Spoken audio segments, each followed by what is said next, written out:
So the story starts off after the main character killed his father and several other court officials, and he was supposedly executed for it. But in actuality, he's hidden away by a bird's sister.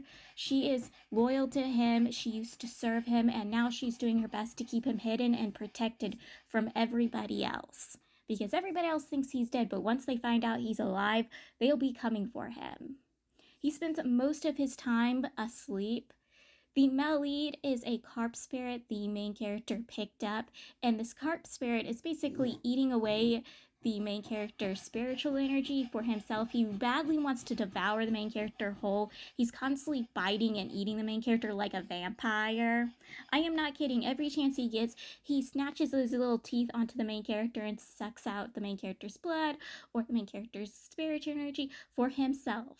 That is why he's by the main character's side, why he sticks to the main character. He's like very much obsessed with the main character. He doesn't like when anyone else touches the main character. He doesn't want anyone else around the main character. He keeps sending the main character's subordinate away and is trying to keep a wall between them. Well, the main character also does that because the main character is keeping a wall from him and everybody else after what happened with his father. And there's probably a really good reason why he did what he did with his father and those court officials.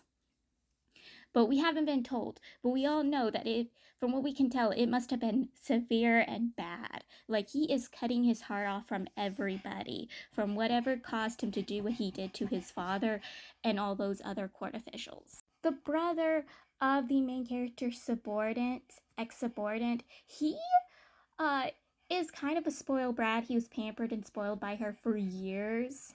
So he doesn't like that the main character won't acknowledge him or acknowledge his sister. He snatches the male lead up and tries drowning the male lead and specifically feeding the male lead to a snake spirit. Luckily, the main character came and saved the male lead.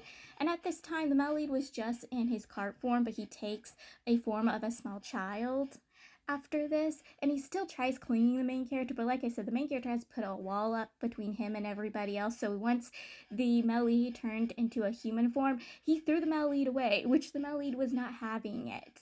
There was a snow spirit that tries tricking the male lead and using the male lead to get to the main character, but the male lead actually used the snow spirit to get to the main character, which, from what I can tell, is this snow spirit actually part of the main character? Like, the main character had sealed it away and kept it captured, and he uses a bell to keep this guy to his side, keep him captured, keep him in place. And I'm thinking, is this the main character's old emotions, old feelings that caused him to do those things? Because it gets called an evil spirit, an evil identity. And I'm thinking maybe this and the main character has ties because it is tied to the main character's spell, but the main character is also tied to the spell. So I'm thinking they have a connection outside of just being enemies. Is it the main character? So even though the snow spirit can't leave its location, somehow it's able to pass information off to a dragon, and this dragon comes and attacks the main character's area. And the ex-subordinate protects the main character, and the male lead also backs up the ex-subordinate, even though he doesn't really want to work with her. They pretend that he's the one hiding in the spot and not the main character, and that the main character is just his thing that he uses to keep himself calm and caring, like just a toy and not a real item, and that she's been taking care of the male lead until he's able to fully form. Now, the dragon can see that the male lead is not just a carp spirit, but he's also just a carp spirit, but he's going to keep his eyes on the male lead. He says if the male lead ever does anything that warrants his death, he will come for the male lead's head, and then he leaves. Thanks to all of this hoofity that the dragon caused, the main character's bell got basically out of his territory, out of his home, and ended up in the hands of the snow spirit. The snow spirit was going to get it, and I guess this little bell keeps him in the spot. This is when I started thinking that the snow spirit and the main characters connected, that they might be the same person. Well, the bird, the ex-subordinate's brother, he found the snow spirit and the bell and took it from the snow spirit and was going, ha ha, you can't have it anymore, it's mine now, which upset the snow spirit. He kept trying to get it back from the ex-subordinate's brother, but while they're doing this whole hissy back and forth thing to each other, the ex-subordinate's brother is captured by a bandit who drags off with him in the bell. When the dragon was attacking them, the Melly drank the main character's blood. Like I said, there's a whole like vampire thing going on in this stuff.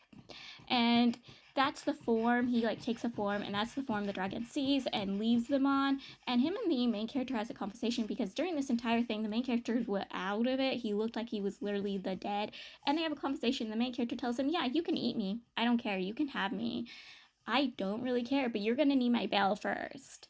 And I don't know where my bell is. So they have to go searching for his bell if the lead wants to devour the main character.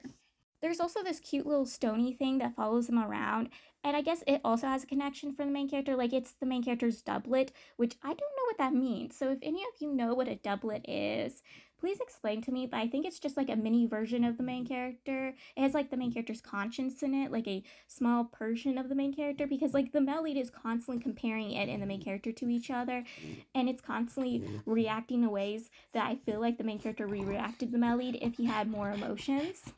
So I think that this little thing is just a small version of the main character. But I'm also thinking the Snowy is also the main character. So there's basically 3 versions of the main character walking around. I could be wrong. Anyone who has read the book, can you explain this to me? While searching for his bell, they discover that there is a fake bell, and the fake bell is the one they find after fighting a bird monster thingy. They end up discovering a fake bell, realizing that somebody has found the main character's bell, stole off with it, and placed a fake bell to lure them away, and they cannot find the real bell, and up to where I've read, they have yet to find it. And the parts I've read, it is literally becomes a murder mystery. The main character and my lead are solving a murder mystery while leading the constable, who doesn't know that they're there, but basically leading him by the nose to solve the murder mystery. And it was kind of hilarious. They're just like watching from the sidelines, but also giving him hints and disguising themselves as certain people to get him to solve the case. It was kind of very interesting to read. So the killer was the bandit who had captured the ex-subordinate's brother in the bell.